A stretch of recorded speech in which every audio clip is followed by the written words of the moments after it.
panoorin natin itong balitang ito, mga bossing, ha. O yan na nga, nakulong na nga yung yung dating senador na si Bong Revilla Jr. Si dating Senador Bong Revilla ngayon naman dahil sa pagkakadawit niya sa flood control scam. Live mula sa Quezon City, nangunguna sa balita si Gio Robles.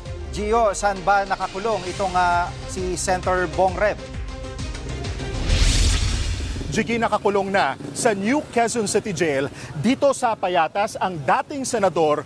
New Quezon City Jail. Wala daw sabi ni DILG kanina, walang VIP treatment. Walang VIP treatment. Pucha, samantalang yung magnanakaw ni si Alcantara at saka si Bernardo, mayroong VIP treatment. Nag-away na nga yan si Bernardo at si Cabral Putsang ina, ewan ko lang, baka kaya talagang pinatay, tinulak. Ewan ko nangyari dito kay Cabral.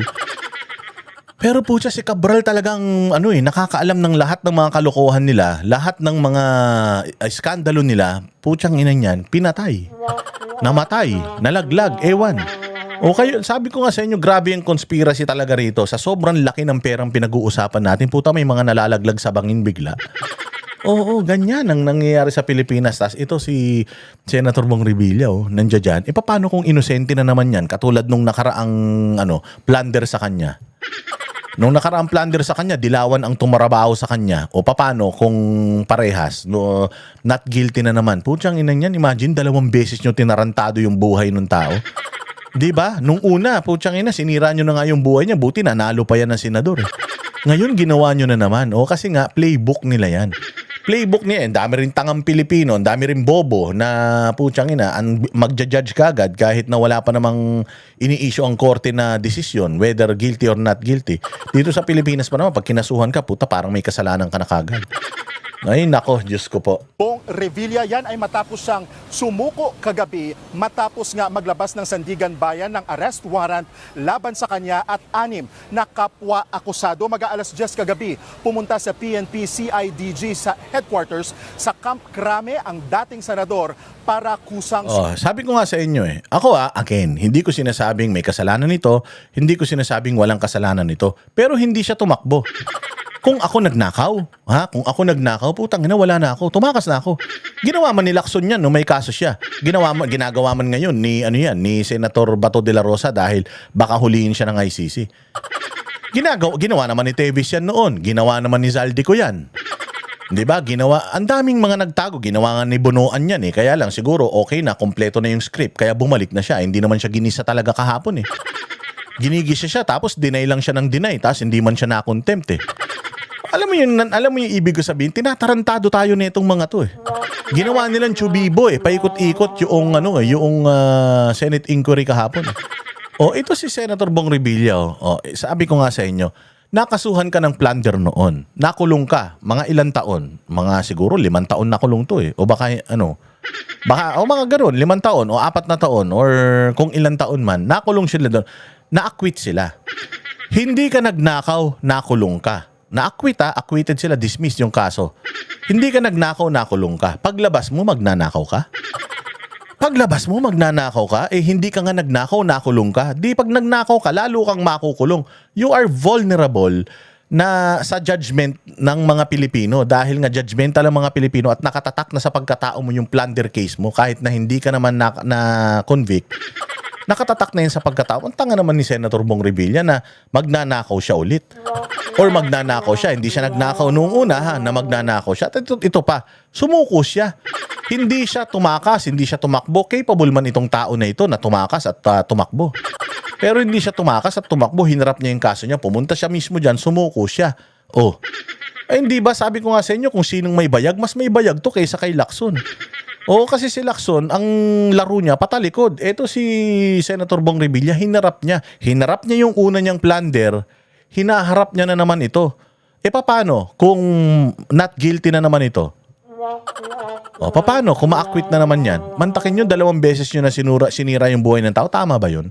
Regardless, kung budots lang ng budots to, regardless kung itong tao na ito sa tingin niyo walang nagawa, pero kung itong tao na to hindi siya nagnakaw, kung dinaway ng pangalan niya diyan para lang gamitin siyang parang scapegoat or gawin siyang fall guy, paano? Tama ba yun? Eh kung sa'yo mangyari yan? Oh, sa tatay mo mangyari yan. Sa asawa mo mangyari yan. Papayag ka? Siyempre hindi rin. Siyempre gusto mo due process, tama? O kaya sabi ko nga sa'yo, okay man lang makulong si Senator Bong Revilla, pero lahat ng mga nabanggit na mga senador doon dapat kasama.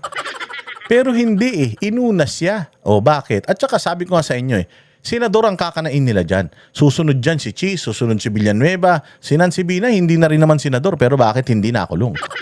Si Grace po, hindi na rin senador, pero bakit hindi nakulong? Magkakasama naman yung mga pangalan nila na binabanggit dyan. O sinabi sa inquiry kahapon, ano ba talaga yung may mga ghost project? Walang ma-identify yung DPWH. Out of 6 digits na hinihinalang ghost project, parang dadalawampu. Yung kanilang na-identify doon sa 20 na yon, meron yung nandiyan dyan yung kay yung kay Bong Revilla. So, yung kay Bong Revilla lang yung tiningnan ninyo. Again, kung may ghost project, ang DPWH ang may kasalanan doon. O ngayon, kung halimbawa ako proponent noong noong project na yun, you have to prove na kumita ako doon sa ghost project na yun. O sabi ko nga, okay, let's say for example, may kasalanan ito si Bong Revilla at may ghost project siya. Sa 6 digits na may ghost project, hindi nyo pa na-identify yung iba. Bakit ganun? Bakit yung kay Bong Revilla na-identify nyo kagad? Bakit yung sa ibang mga senador, hindi nyo pa ma-identify? Di nilaglag nila, fall guy talaga. Yun na yun talaga yun. So kawawa naman tong mamang ito.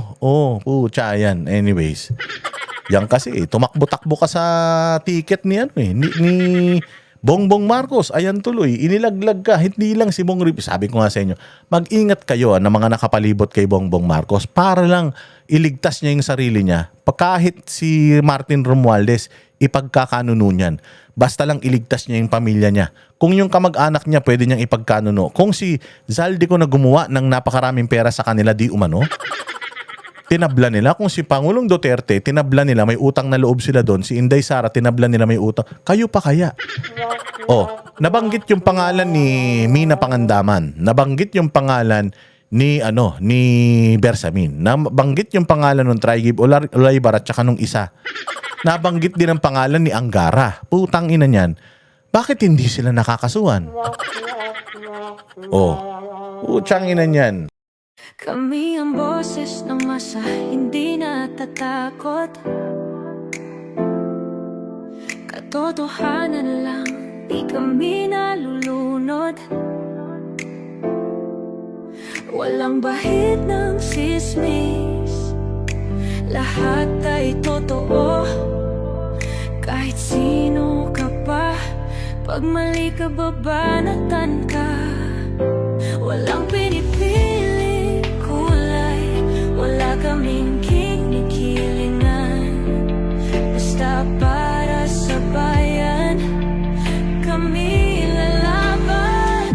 Pag tama palakpakan, pag mali banatan. Di matitinag, di matatakot, para sa bayan tuloy ang sigaw. Sa harap ng kamera, walang halong takot.